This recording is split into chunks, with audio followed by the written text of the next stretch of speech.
L'objectif de mon petit topo aujourd'hui, c'est toujours de vous faire le lien sur ce qui s'est passé en un an. Et en un an déjà, eh bien, il y a eu deux événements majeurs. Pour la France, il y a eu la réforme de la prescription pénale qui n'est pas miraculeuse, certes, mais qui déjà a permis d'allonger les délais de prescription pour les victimes majeures. Donc ça, c'est quand même une avancée. On espère qu'on ne va pas y aller à petits pas comme ça, mais qu'on va franchir franchement une accélération cette année. Le deuxième événement majeur, vous en avez tous entendu parler, c'est @MeToo, ces témoignages extrêmement importants qui ont permis de faire une conscientisation planétaire sur le sujet des violences sexuelles.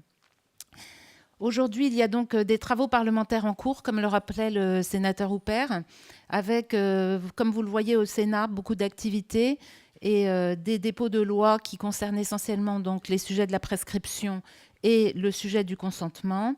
Il y a, je salue vraiment pour la première fois, un groupe de travail à la Commission des lois sur les infractions sexuelles qui est dirigé par un médecin, qui est une femme remarquable, qui s'appelle Madame la sénatrice Meunier, et qui nous a auditionnés. Mercier, pardon, oui. Merci, Muguette.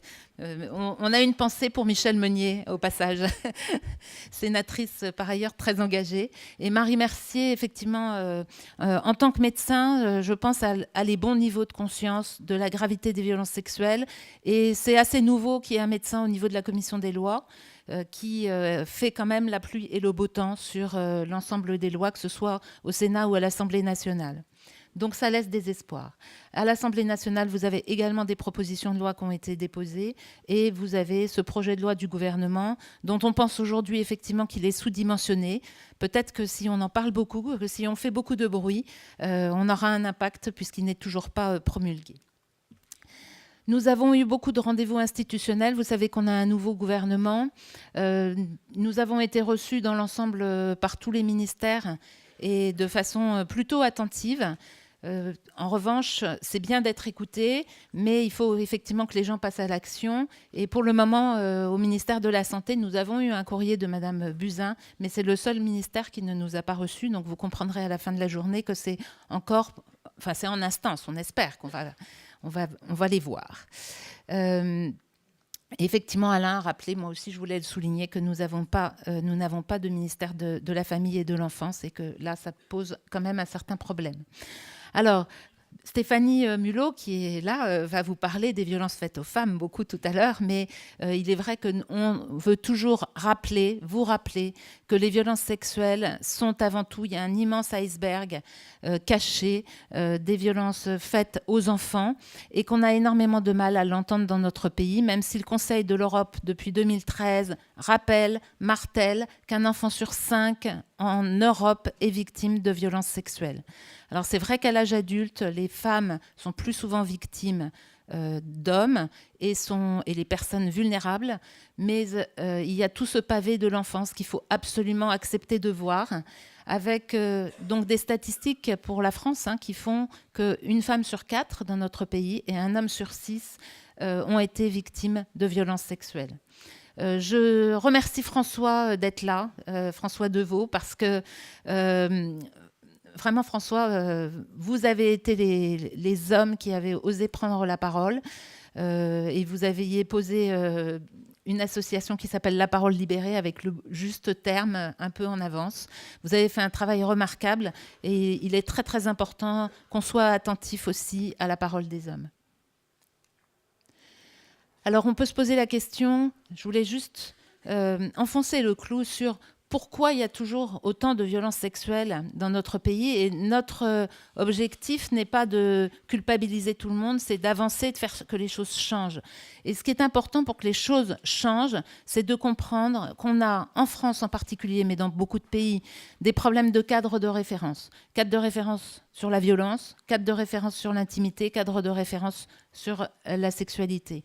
Quand on est un petit enfant, on est dans une famille, notre cadre de référence, c'est notre famille. Et si les cadres de référence dans une famille ne sont pas bons, parce qu'on n'est pas assez encore fort pour aller travailler en prévention, en milieu scolaire en particulier, eh bien, on a des adultes qui vont reproduire les mêmes cadres de référence que ce qu'ils ont vécu dans leur famille. quand il y a eu une levée de bouclier, par exemple, sur les châtiments corporels en France, je rappelle que des parlementaires se sont battus pour abolir les châtiments corporels. Une loi a été votée en décembre 2016. Début janvier 2017, le Conseil constitutionnel a aboli cette loi. Donc, on a un vrai problème pour conscientiser cette violence faite aux enfants et il va falloir vraiment qu'on avance sur le sujet. Pour ceux qui ne connaissent pas SVS, donc SVS, c'est une association qui a été créée en 2013 qui porte un projet de santé publique, en fait. Projet de santé publique qui vise à éradiquer les violences sexuelles selon une stratégie de type vaccinal. Ce projet de santé publique est balisé d'assises nationales depuis le début, en alternance réalisée au Sénat et à l'Assemblée nationale, avec de grands plans. Je n'ai pas le temps de tout détailler aujourd'hui, mais vous pouvez regarder sur le site internet de l'association tout ce qui s'y passe. Aujourd'hui, plus de 450 personnes au niveau national sont engagées sur cette association avec 13 groupes de travail disciplinaires que vous pouvez découvrir.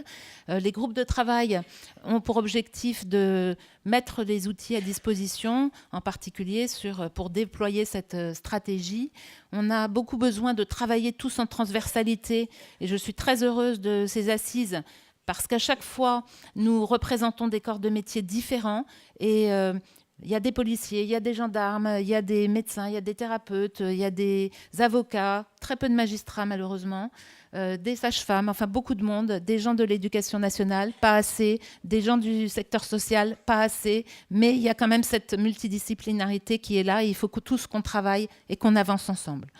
Il y a beaucoup de plateformes SVS qui est en train, voilà un petit peu l'état des lieux sur la présence terrain à l'heure actuelle. Nous étions en réunion toute la journée hier. Ça se déploie aussi aux Antilles, à La Réunion. Ça se déploie à l'international et Florence nous en parlera en fin de journée. Voilà, il faut vraiment qu'on agisse sur plusieurs axes, informer, parce qu'en fait, beaucoup de gens tombent des nues sur les statistiques. Mugaddini nous dit toujours, si vous en parlez dans un dîner des violences sexuelles, finalement, vous allez voir que la parole s'ouvre et qu'on connaît tous quelqu'un qui a été touché ou on a soi-même été touché. Donc, c'est vraiment un sujet pour lequel on manque encore d'informations. Donc, voilà tout le travail qui est fait de manière générale sur SVS pour non seulement informer, mais aussi favoriser l'ouverture de la parole. Il faut former, c'est indispensable. Tous les corps de métier ne sont pas formés. En tant que médecin, je peux vous dire que je n'ai quasiment jamais entendu, alors que je suis issue de l'hôpital Necker-Enfants Malades, hôpital pédiatrique, jamais entendu parler de violences sexuelles faites aux enfants. Aujourd'hui, en médecine, si c'est 2 heures dans les facultés, c'est le maximum, sauf quelques facultés qui commencent à avoir compris qu'il faut avancer. Dans tous les corps de métier, c'est comme ça. Chez les gendarmes, c'est pareil, partout. Donc, il y a du boulot. Et nous avons une grande action avec une formation qui s'appelle « Les bases de la connaissance en matière de violences sexuelles », qui est gratuite, qui est diffusée partout en France, même en Belgique bientôt, n'est-ce pas Anne ? Et voilà, sur laquelle on vous invite, où on vous invite à communiquer sur cette formation pour que le plus grand nombre soit informé. Et ensuite, il faut prévenir. Alors, j'avais mis une diapositive sur prévenir en périnatalité, mais je vais la passer parce que Nicole, du coup, va vous en parler tout à l'heure. Et il faut soigner, c'est très important, les personnes victimes comme les auteurs. Parce que, comme Alain l'a rappelé, oui, un cancer du sein, ça peut être une conséquence somatique tardive, mais pas que les cancers du sein. Il y a des pathologies sur lesquelles on tourne en rond. Et si on se posait bien les questions, on posait bien la question à nos patients, avez-vous été victime de violences sexuelles ? On s'apercevrait que beaucoup de fibromyalgiques, que beaucoup de personnes souffrant d'endométriose ont été victimes de violences sexuelles et un certain nombre de pathologies sont en lien, sont des conséquences, sont surreprésentées en fait chez les personnes victimes de violences sexuelles. Je rappelle que c'est un traumatisme corporel et sensoriel. Donc, nous avons mis au point des protocoles de soins. On n'a pas le temps de tout détailler aujourd'hui, mais sachez-le. Je suis passée un petit peu trop vite pour dire qu'il y a un travail fantastique qui est fait par les équipes de SVS. Alors, toujours, je veux remercier des bénévoles, mais en fait, sur la France, aujourd'hui, il y a plus de 1000 personnes, si on intègre les plateformes, etc. Donc, certains se reconnaîtront. Merci aussi au groupe Art et à l'équipe en particulier Repart de Tours, Catherine Reynaud et quelque part sans doute, voilà, qui a fait un travail exceptionnel pour non seulement faire savoir à travers l'art, mais également mobiliser. Je crois que personne en Touraine aujourd'hui n'a pas entendu parler de violences sexuelles, grâce aussi à Nadine Laurin qui est là. Et voilà, on a beaucoup de mobilisation au niveau des artistes. Colline Serrault qui donne un concert une fois par an, des gens du chœur, les chœurs de l'opéra, etc. Je vais très vite pour dire que 2018, il y aura beaucoup d'actions sport. Depuis le début, le monde du sport est engagé. Le ministère des Sports, c'est toujours celui qui est présent en premier. Et les gens du sport sont là. Je salue Jean-Philippe Dorel, entraîneur de l'équipe de France de sabre, que j'ai vu passer quelque part tout à l'heure, et d'autres sportifs qui sont là, parce que le monde du sport est, comme tous les mondes, victime de ces violences aussi, mais c'est le monde qui a le plus de courage pour le regarder et faire en sorte que ça bouge. On a donc un partenariat avec le journal L'Équipe qui va nous permettre d'avoir des bases au Stade de France. Là aussi, il faut qu'on remplisse. Alors, on n'a pas 80 000 places, mais presque. Et la Fédération française d'escrime aussi, on fait un gros travail avec elle. Vous avez aussi, Mira n'était pas encore au courant, mais on a, ou tu es au courant, Mathilde Castres qui fait le double événement avec nous. Hein, tu pourras peut-être en dire un petit mot de ta structure, en tout cas le Cripcast tout à l'heure. Un double événement entre Paris et Montréal avec une course Tu vis, tu dis.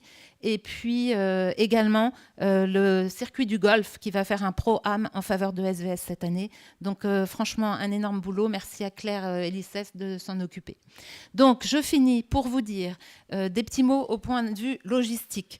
Quand nous travaillons sur ce sujet des violences sexuelles, certains d'entre vous peuvent avoir des émotions, peut y avoir des remontées d'amnésie traumatique, peut toujours y en avoir à tous les temps. Vous avez des personnes qui ont des badges mauves, qui sont des thérapeutes, vous pouvez peut-être lever la main qu'on vous identifie, qui peuvent vous accueillir et parler avec vous s'il y a besoin. Vous avez également, côté logistique, des attestations dans vos badges. Ne jetez pas vos badges parce que c'est compliqué pour nous. Nous n'avons pas de secrétariat de refaire des attestations a posteriori. Et pour ceux qui ont également des tickets, vous avez des petits tickets dîner pour ceux qui dînent et des tickets info atelier. Vous avez également des fiches navettes, normalement c'est Muguette qui le dit, mais je vais le dire, à remplir et à nous remettre dès que possible avec vos informations. Donc aujourd'hui nous sommes Sam Clémenceau. Demain vous avez les ateliers. Attention, ce n'est pas ici. Certaines personnes sont en salle d'armes Armand Massard. Normalement, vous avez reçu un mail comme quoi vous devez être en jogging en particulier et en basket. Et puis, sinon, nous nous retrouvons à la halle Pajol. Voilà, je vous remercie de votre attention.